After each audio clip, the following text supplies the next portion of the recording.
자, 뉴스탑 10 저희가 네 번째 뉴스로 8위 소식을 꼽아봤습니다. 8위 소식은요. 다시 울리는 6월의 함성입니다. 내일이면 60 민주항쟁 30주년. 내일 기념식뿐만 아니라 오늘부터 곳곳에서 기념 행사가 다시 열리고 있습니다. 어떤 행사들이죠? 예, 오늘 7시 30분에요. 전인권 안치환 씨 등이 출연하는 이한열 문화제가 개최가 되고 서울광장에서 열립니다. 내일 7시에도 또 메인 행사로 서울광장에서 또 진행이 됩니다. 이 자리에는 박원순 시장과 윤선혜 씨 등이 함께 지금 그날이 오면 이런 노래를 이제 부를 예정이라고 합니다. 그날이 오면은 박종철 열사, 고 박종철 열사가 생전에 좋아했던 노래라고 합니다. 네. 자, 60 민주항쟁 30주년. 올해가 또 이 조기 대선이 치러진 해기 때문에 더욱 그 의미가 있다고 평가할 수가 있을 것 같아요. 홍명 위원은 어떻게 보십니까? 저는 꼭 30년 전 저 현장에 있었던 사람으로서 요새 참 감회가 새롭습니다. 네. 드릴 말씀이 많지만 한 가지 짧게 말씀드리고 싶은 것은 당시에 제가 30년 전에 저 현장에 있을 때는 정말 제가 제일 그러니까 잘난 줄 알았다는 표현이 맞는가 모르겠지만 아니 어떻게 이런 민주주의 현장에 없을 수가 있나. 네. 그러면서 이 참여 자체가 굉장한 제가 무슨 권리 행사를 하는 물론 자랑스러움도 있었지만 그런 생각이 많이 들었어요. 그래서 그 참석하지 않은 사람들에 대해서 굉장히 저는 배관시했던 기억이 나요. 근데 지금 돌이켜 생각해보면 그게 좀 잘못된 생각이었다. 어떤 부분에서요? 그러니까 민심이라는 것은 저렇게 참여하는 민심도 있지만 또 보이지 않는 목소리도 분명히 존재한다. 이런 걸 나이가 들어서 좀 깨닫게 됐습니다. 그래서 이 얘기를 드리는 이유는 지금 오늘 어젠가요 청와대에서 이제 60항쟁과 관련해서 또 문재인 정부 한 달 출범과 관련해서 이제 촛불 민심을 떠받들려고 노력했다 이렇게 표현을 하셨는데 충분히 그 의미는 알고 있지만 저는 바라건대 문 대통령께서 이 촛불 민심만 생각하지 마시고 어떤 저런 민주주의를 이뤄간 역사는 어떤 일부의 전유물이나 어떤 권력을 가진 사람들에게만 된 것이 아니라 모든 우리 국민들이 함께 산업화 민주화를 이뤄냈다는 것. 그래서 어떤 분리보다는 그야말로 통합된 보이는 여론보다 보이지 않는 여론. 그런데 좀 많이 관심을 기울여 줬으면 좋겠다. 이런 생각이 들어서 문득 지난 세월을 좀 떠올려봤습니다. 저도 우리 의원님 말씀에 가슴이 뜨끔한데요. 그때 연수원 2학년이라서 이게 참 공부만 하던 법치주의 확립을 위해서. 지금 위원님이 말씀하신 조용히 있는 분들도 있다. 그러니까 조용히 있는 사람이 아니고 열심히 공부했습니다. 그러니까 그때 어떻게 이런 상황에서 안 나타날 수 있지? 이렇게 욕할 게 아니에요. 그런데. 다 각자 현장에서 열심히 하셨던 건데. 저는 어떤 이게 있죠. 지금 이렇게 되면 항상 이게 어떤 한쪽에 어떤 자기 이념을 갖다가 이렇게 강요하고 이런 걸로 많이 흘러가더라고요. 그런데 저는 이한열 열사라든가 박종철 열사가 과연 하늘에서 우리 국민이 이렇게 서로 분열돼가지고 싸우는 걸 과연 바라고 있겠는가? 아니겠죠. 이분들이 바랐던 거는 민주화된 한국이지. 서로 좌우, 진보, 보수 나뉘어 싸우고 있는 거 아닌 것이다. 그래서 좀 전에 우리 의원님 말씀에 아주 저는 동감하는 게 이분들을 내세워서 진보의 우위성을 내세워서 보수는 없어져야 될 어떤 이런 걸 생각해서는 안 된다. 같이 조화롭게 민주주의를 이렇게 나가는 게 이게 돌아가신 분들의 뜻을 가장 보존하는 게 아닌가 그렇게 생각합니다. 알겠습니다. 6월 민주항쟁의 도화선이 됐던 이한열 열사 피격 사건, 이 열사의 이 마지막 모습 흑백 사진으로만 존재했었는데요. 30주년을 맞이해서 컬러 사진 2장으로 다시 공개가 됐죠? 내셔널 지오그래픽 기자로 한국에 왔던 네이선 벤 씨가 찍은 컬러 사진인데요. 이것이 이제 2장이 이번에 공개가 빨간 깃발 바로 앞에 모습을 그러니까 피격되기 직전에 이한열 열사와 피격된 후에 동료가 이종창 씨라는 게 당시 도성관학과 2학년 이종창 씨가 부축하는 그런 모습. 자, 이제 30년이 지났습니다. 87년 6월 9일 이 최루탄을 맞고 쓰러졌던 이한열 열사의 어머님은 지금 어떤 생각과 느낌을 가지고 있을까요? 뉴스탑 10 팀이 전화로 심정을 다시 한번 여쭤봤습니다. 들어보시죠.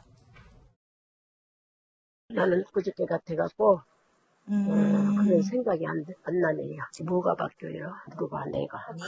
그걸 못 느끼고 모르는데 30년이라고 해도 나는 30년이란 자체가 수긍이 안 된디. 그러네요.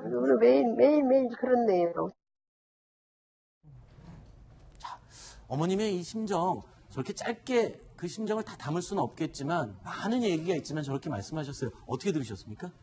제가 90년도에 회사에 입사해서 이제 처음 사회부를 할 때 저 배인심 여사 만나서 인터뷰한 적도 있었고 네. 또 아까 사진에 나왔던 이한열 여사 뒤에서 그 이종창 씨도 인터뷰한 적이 있어서 저야말로 정말 뭐 어머님하고는 비교가 안 되겠지만 진짜 30년 세월이 마치 그냥 어제 일처럼 지나가는데요.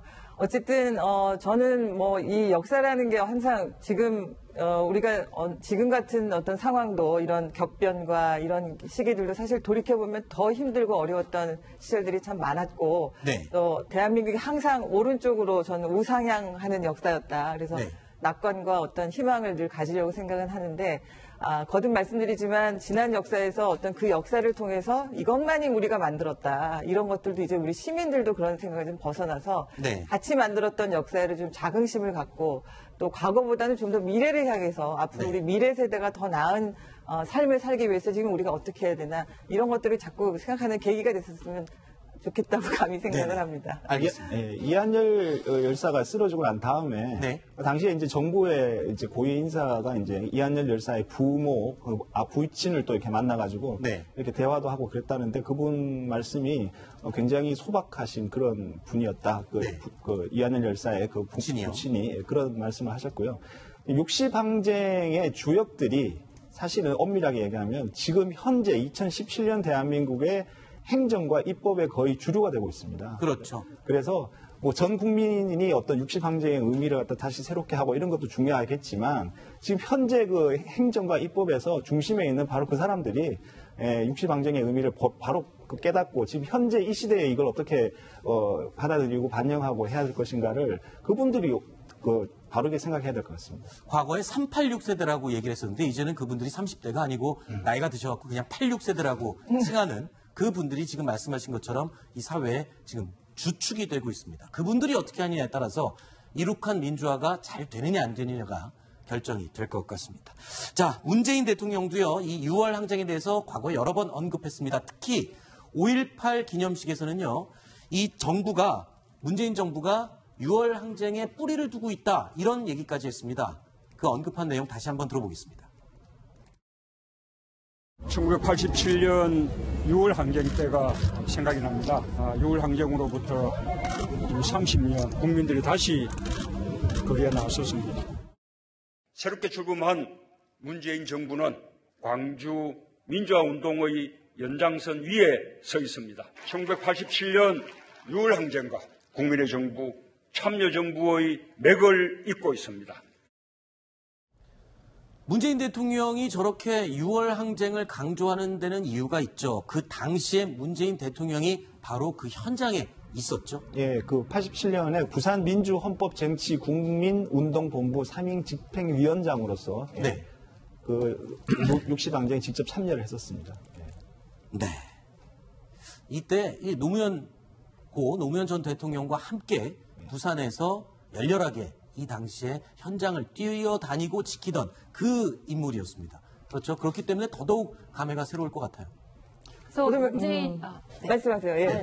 문재인 대통령 같은 경우 본인 책에서도 우리나라의 민주화 운동 중에서 가장 위대한 운동으로 60항쟁, 6월 항쟁을 평가를 합니다. 아시다시피 저 6월 항쟁을 통해서 지금 우리 모두가 누리고 있는 직선제 개헌을 이끌어내기도 했고요. 그 당시에 전두환 전 대통령의 어떤 독재라든지 이런 것들을 끝낼 수 있었기 때문에 그런 성과들을 민주화 운동 세력이 오롯이 가져왔다. 그랬기 때문에 굉장히 위대하게 평가를 하고 있고 지금 6월 항쟁이 조금 전에 말씀하셨지만은 굉장히 당시에 뜨거웠던 그런 청춘들이 입법, 사법, 행정의 주축이 됐습니다. 특히 문재인 대통령 같은 경우에 본인 6월 항쟁에 굉장히 굉장히 높이 평가를 하고 있는데요. 지금 비서실장, 임종석 비서실장은 86학번입니다. 한양대 86학번인데요. 당시 현장에서 뜨겁게 아마 운동을 했었던 그런 대학생이었을 거고요. 김부겸 지금 행정부 장관 후보자 같은 경우에는 명동성당 사수조라고 해서요. 당시 6월 항쟁 6월 때 그 명동 명동 성당에 들어가서 점거 농성을 하는 학생들, 시민들이었습니다. 그 당시에 경찰이 들어오지 못하게 명동 성당을 막고 있던 그런 사수조였고, 김영춘 해수부 장관 후보자, 당시 제야의 정치인으로서 김영삼 전 대통령의 비서관으로서 그 제야 정치권을 형성하는 데 굉장히 혁혁한 기여를 했고, 김현미 장관 후보자 같은 경우에는 노동운동권으로서 87년 6월 뜨거운 현장에 있었습니다. 저런 분들이 지금 문재인 정부의 1기 내각을 형성을 하고 있습니다. 네. 자, 그리고 내일 있을 6월 민주항쟁 기념식 행사에 서울시가 처음으로 행사를 공동 주최를 했다. 근데 이 비용을 10억 원이 있는데 12로 납부를 하겠다. 저는요. 근데 이 행사장이 사드 반대 이런 정치구호가 좀 나올 것 같아서 좀 걱정을 하고 있다던데 괜찮을까요? 아마 사드 구호는 이게 서울시에서 지원하는 본래의 뜻하고는 관계없는 것 같으니까 서울시에서는 이걸 자제시킨다고 그러고요. 그건 참 다행이라고 생각하고, 시비로 지원하느냐 안 하느냐는 있죠.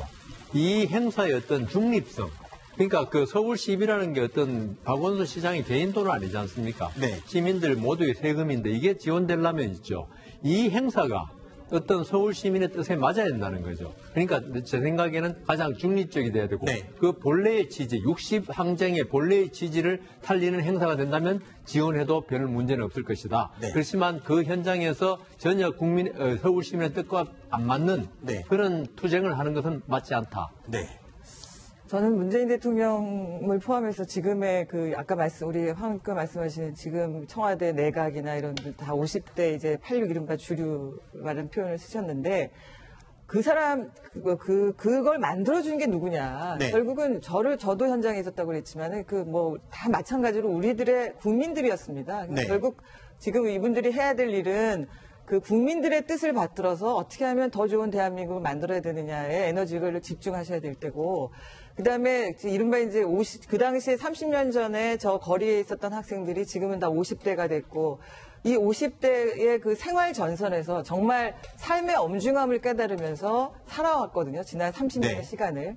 그런데 일부 이제 이런 것들을 정치적으로 전유했던 세력들은 정말 세금 한 푼 내본 적이 없고, 그러면서 국민 세금을 마치 자기 쌈짓돈 쓰듯이 썼던 정치인들이 많고요. 그리고 그런 것들을 이익화해서 자기들의 어떤 사리사욕을 채우는데 급급했기 때문에 그 현장에 있었던 저뿐만 아니라 많은 사람들이 실망하고 그런 어떤 세월들이 많이 지나왔던 것 같아요. 그래서 부디부디 당부드리지만 저런 맥을 잇는다는 게 중요한 게 아니라 당시에 그때 지금의 어떤 국민들이 요구했던 그런 것들을 과연 우리가 제대로 하고 있나 늘 물어보셨으면 좋겠고, 두 번째는 이제 87년도에 우리가 요구했던 어떤 대통령 직선제, 또 권력구조의 개편이었잖아요. 지금 30년 만에 다시 이제는 분권형 대통령제, 개헌이라는 걸 앞두고 있습니다. 그래서 정말 우리가 미래를 향한다면은 그 30년을 다시 되새기면 자꾸 과거에 우리가 얼마나 뭘 했고 잘했다를 따질 게 아니라 이제 30년 동안에 바뀔 정치체제, 그것들이 어떤 것이어야 되고 어떤 내용을 담아야 되느냐라는 어떤 미래 구상을 고민하는 계기가 되었으면 좋겠습니다. 알겠습니다. 자, 60항쟁 현장에 있었던 홍은명 해설위원의 이야기를 마지막으로 이번 코너에서 위원님 얘기는 여기까지 듣도록 하고요. 이어지는 코너에는 우리 또 하종대 동아일보 해설위원께서 논설위원께서 함께 해주시겠습니다.